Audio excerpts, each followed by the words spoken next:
Assalamualaikum warahmatullahi wabarakatuh, kawan-kawanku semua. Kita berjumpa lagi. Kali ini aku akan menceritakan sebuah film yang berjudul Gangster. Film asli dari Indonesia yang dirilis tahun 2015 yang lalu. Film ini menceritakan tentang seorang pemuda dari desa yang merantau ke Jakarta untuk mencari kedua orang tua kandungnya. Tetapi di sana ia malah menjadi seorang bos gangster. Kita ikuti aja langsung keseruan dari alur ceritanya. Semonggo.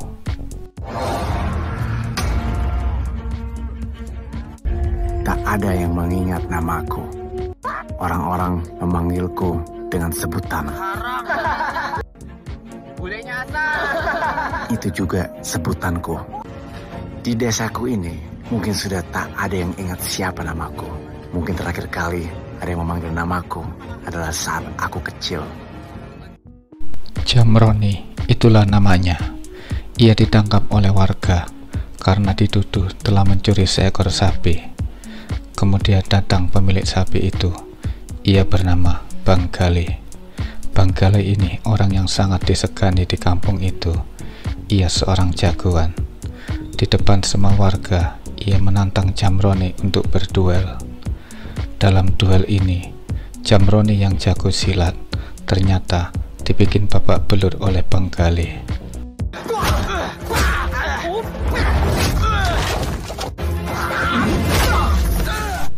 Sampai kemudian Saledril, teman Jamroni, datang dan mengatakan bahwa pencuri sapi yang sebenarnya telah tertangkap.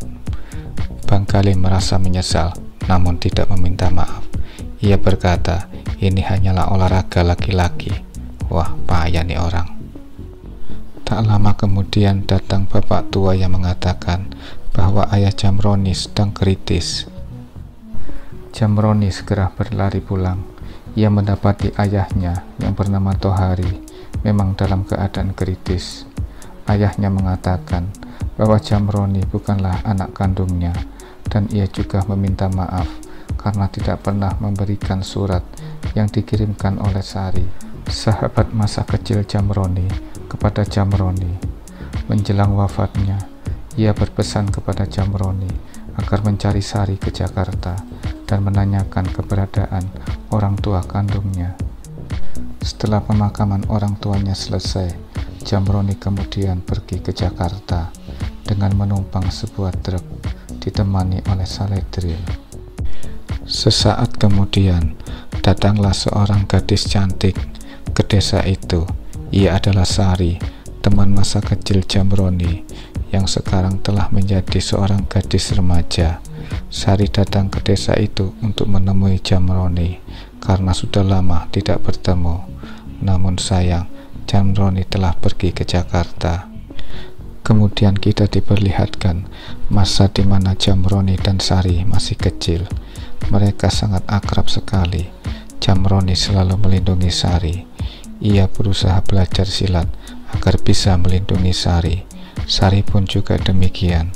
Ketika Jamroni dihukum ayahnya dimasukkan ke dalam kandang kambing, Sari selalu datang membawakan makanan untuknya.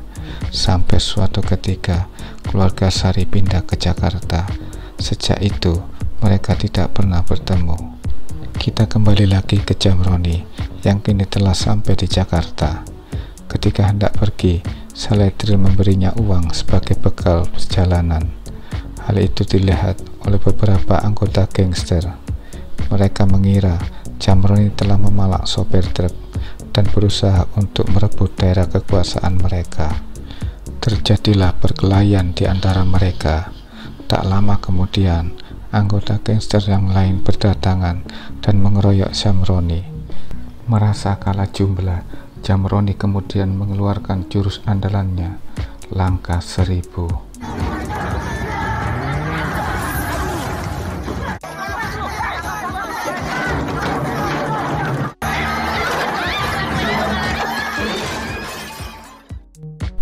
Jamroni terus dikejar sampai suatu saat ia ditabrak oleh sebuah mobil yang dikendarai oleh seorang wanita cantik yang bernama Reta. Reta ini ternyata juga sedang dikejar oleh segerombolan orang. Karena pandangannya terhalang oleh Jamroni, mobil itu hampir saja menabrak serombongan anak-anak TK yang sedang menyeberang jalan. Ketika Jamroni meminta maaf pada guru TK itu, ternyata Reta sudah ditangkap oleh orang-orang yang mengejarnya tadi. Jamroni kemudian berbalik hendak menolong Reta. Terjadilah baku hantam di sini, namun Jamroni bisa mengalahkan mereka.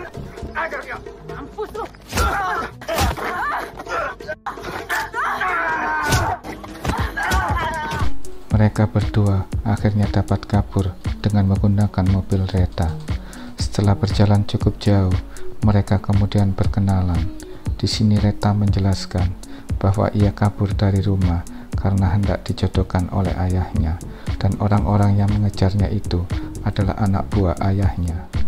Karena Jamroni tidak bekerja, Reta menyuruhnya untuk menjadi pengawalnya. Di tempat lain kita melihat seorang laki-laki sedang memarahi anak buahnya. Ia adalah Hastomo, seorang bos gangster sekaligus ayahnya Reta. Ia memarahi anak buahnya karena tidak becus membawa pulang Reta kembali ke rumah. Kemudian sekretarisnya yang bernama Hana datang. Ia membawakan sebuah telepon dari seseorang yang bernama Amsar. Amsar ini adalah juga seorang bos gangster yang anak buahnya baru saja baku hantam dengan Jamroni. Amsar menelponnya untuk membicarakan rencana pernikahan antara Reta dengan adiknya yang bernama Tony. Di akhir pembicaraan, ia meminta pertemuan dengan Hastomo. Tolong diatur, itu acara ketemu calon pengantin akhir minggu ini ya. Scene kemudian berpindah. Nampak dua orang sedang bekerja membuat roti. Mereka adalah Harto dan Sueb. Sueb ini sebenarnya adalah seorang pembunuh bayaran, namun Harto tidak mengetahui hal itu. Di sini nampak Harto sedang memarahi Sueb karena dianggapnya tidak becus dalam bekerja. Sueb kemudian mendapatkan sebuah telepon. Ternyata itu dari Amsar. Amsar menyuruh Sueb untuk membunuh Jamroni karena ia sudah mengetahui kaburnya Reta dari rumah dan saat ini sedang bersama dengan Jamroni. Setelah menerima telepon itu, Sueb menghabisi Harto dengan hanya sekali pukulan. Sementara itu, Reta yang kehabisan uang karena ATM-nya diblokir oleh ayahnya, kemudian menyuruh Jamroni untuk mengambil berangkas uang di toko milik ibunya. Kemudian mereka beristirahat di sebuah bekas gerbong kereta. Di sini nampak mereka sudah mulai akrab. Pagi harinya, Reta dibangunkan oleh Sueb. Sueb mengancam Reta untuk menunjukkan keberadaan Jamroni. Jamroni yang berada di atas gerbong kemudian menantang Sueb untuk berduel dengannya. Dalam duel kali ini, Sueb yang mempergunakan jurus cangcorang berhasil mendesak Jamroni.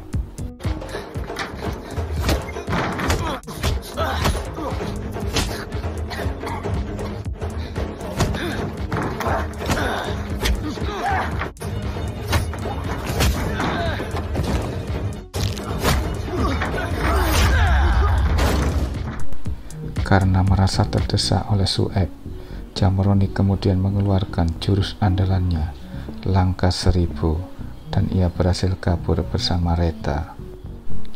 Mereka kemudian menyewa sebuah rumah kontrakan yang berada di luar Jakarta untuk menghindari orang-orang yang mengejarnya. Di sini terlihat Reta sudah mulai menyukai Jamroni karena ia merasa aman dan selalu dilindungi. Kemudian kita diperlihatkan pada pertemuan antara Hastomo dan Amsar. Mereka bertemu untuk membahas rencana perkawinan antara Reta dan adiknya Amsar. Namun, karena Reta telah kabur dari rumah, Hastomo membatalkan rencana itu. Amsar menganggap bahwa itu hanya alasan dari Hastomo dan menyuruh Reta untuk kabur dari rumah. Mendapatkan tuduhan itu, Hastomo tersinggung. Hampir terjadi perkelahian di sini. Namun ternyata para pengunjung kafe itu adalah para anak buah mereka berdua. Akhirnya Amsar pergi dari tempat itu. Di markas besarnya, Amsar kemudian menyebarkan foto Reta ke seluruh anak buahnya dan menyuruh mereka semua untuk mencari Reta sampai ketemu. Cari sampai ketemu!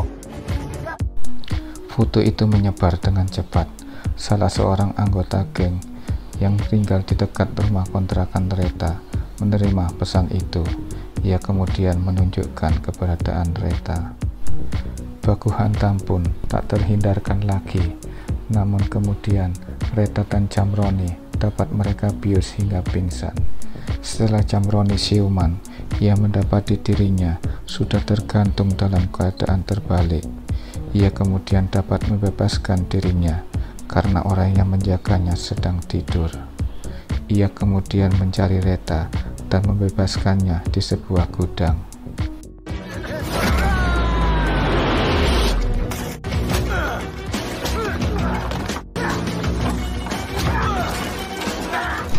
Mereka berdua akhirnya dapat meloloskan diri dari tempat itu.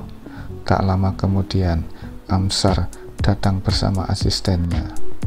Mendapati tawanannya telah terlepas, Amsar kemudian melampiaskan kemarahannya kepada salah satu anak buahnya yang tidak becus dalam menjaga Jamroni. Ia kemudian menghukum anak buahnya itu dengan memotong tangannya.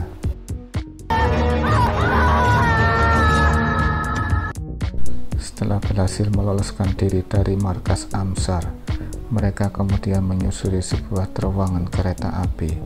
Tak disangka, di sana mereka bertemu dengan Sueb. Kembali terjadi duel antara Sueb dan Jamroni. Namun kali ini, Jamroni berhasil mengalahkan Sueb.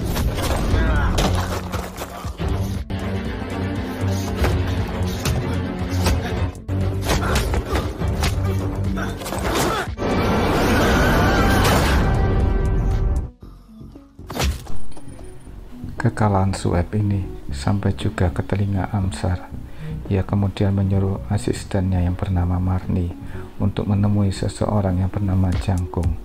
Jangkung ini adalah seorang pembunuh bayaran yang lebih kuat daripada Sueb.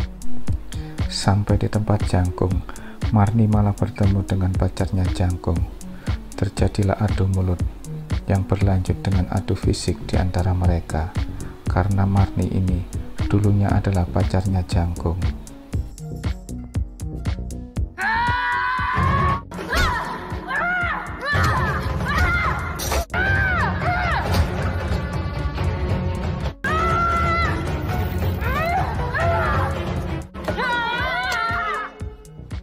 Ada apa ini? Jangkung datang dan melereh mereka. Di sini ia kemudian menyanggupi perintah Amsar untuk membunuh Jamroni. Sementara itu, di saat mereka berdua makan, Jamroni menyarankan pada Reta agar pulang ke rumah saja agar masalah ini dapat cepat terselesaikan. Reta setuju dengan saran Jamroni, tetapi Jamroni harus ikut pulang bersamanya. Pak, Reta mau pulang. Akhirnya, sampai juga Reta pulang ke rumah. Kepada kedua orang tuanya, Reta memperkenalkan Jamroni sebagai pacarnya sekaligus sebagai calon suaminya. Hastomo kemudian menginterogasi Jamroni. Ia menanyakan siapa sebenarnya Jamroni dan siapa orang tuanya. Jamroni hanya menjawab bahwa ia hanyalah seorang anak angkat dari seorang petani di lereng Gunung Merapi, dan ia ke Jakarta untuk mencari orang tua kandungnya. Mendengar itu, Hastomo kemudian melepaskan Jamroni. Ia merasa bahwa Jamroni adalah orang yang baik dan ia dapat dipercaya. Ia kemudian membahas tentang rencana pernikahannya bersama Reta. Amsar yang mendengar kabar itu kemudian mengumpulkan seluruh anggotanya dan bersiap untuk menyerang Hastomo tepat di hari acara pernikahan itu. Di malam harinya, Reta mengutarakan perasaan cintanya kepada Jamroni. Hal ini membuat Jamroni bingung, karena sesungguhnya Tujuannya ke Jakarta ini adalah untuk mencari Sari dan kedua orang tuanya. Di hari pernikahannya itu, Jamroni malah kabur dari rumah Hastomo. Bersamaan dengan itu, Amsar dan seluruh anggotanya telah sampai di rumah Hastomo dan bersiap untuk menyerang. Namun kemudian, mereka memilih menyelesaikan masalah ini berdua saja tanpa melibatkan anak buahnya.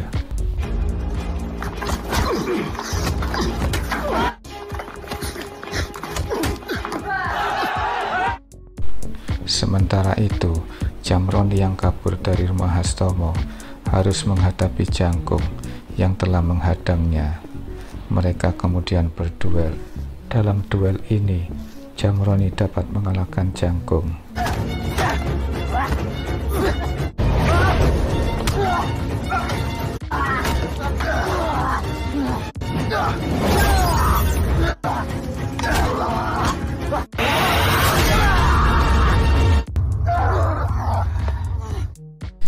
Terlihat Jamroni berdiri di depan gerbang rumah Hastomo. Melihat itu, para anak buah Amsar segera mengepungnya.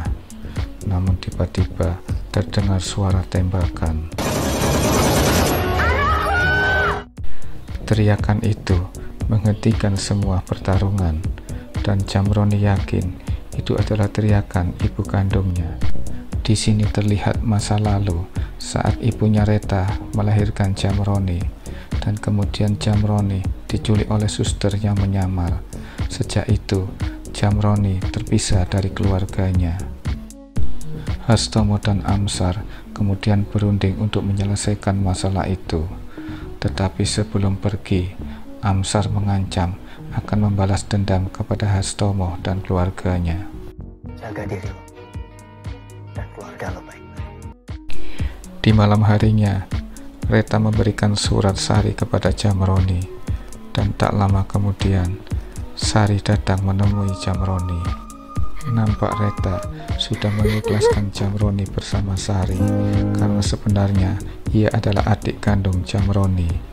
Kemudian Jamroni dipanggil oleh ayahnya. Hastomo menyerahkan pucuk pimpinan gangster kepada Jamroni. Dari sinilah nama Jamroni mulai terkenal sebagai ketua gangster terkuat di Jakarta. Kemudian kita diperlihatkan oleh seorang laki-laki yang membantai habis semua anak buah Amsar. Siapa yang berkuasa di Jakarta? Jamroni.